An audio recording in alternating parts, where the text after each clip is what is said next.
A migrant in the Netherlands only received 5 years in prison after stabbing his girlfriend 258 times, obviously resulting in her death. He was given this lenient sentence because he had a low IQ. American Renaissance.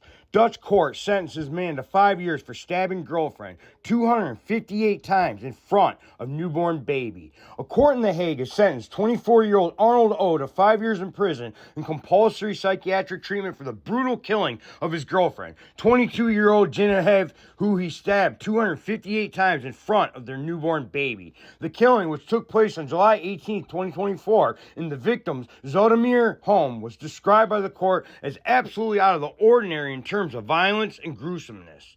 The attack was so extreme that after stabbing the victim, the killer filmed her with her own phone and took a selfie with their 2-week-old baby, who was present but unharmed. Police were already at the door at the time, alerted by a nurse who was scheduled to visit the mother and child, and heard the victim screaming, "Stop it, stop it, you're killing me." The court found Arnold O guilty of manslaughter, not murder, citing that he was suffering from a psychosis at the time and had severely diminished responsibility. Experts testified that the defendant had a mildly diminished mental disability and several psychological disorders, and the judge accepted these findings, noting that the psychiatric treatment, or TBS, would likely last far longer than the 5-year prison term.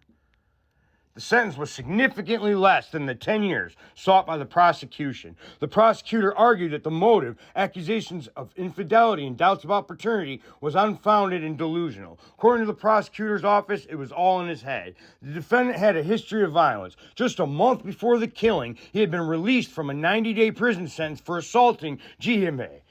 Family members were also deeply concerned about the couple's relationship and were preparing to relocate the young woman and her child to Belgium. At the time of the killing, the couple were already living apart. The victim's mother condemned the verdict as disgracefully lenient. "My daughter died a horrific death. I can't say it without tears flowing." And then the judge gives 5 years? "I can't believe it," she said outside the courtroom. "This is a slap in the face, a kick in the grave. If I could appeal, I would, to keep fighting for justice."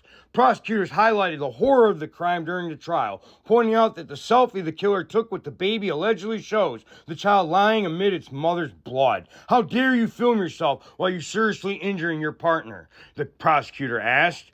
The court ruling means he'll be transferred to a secure psychiatric facility after serving his prison term. You can follow me on YouTube at Brandon Wright 1001.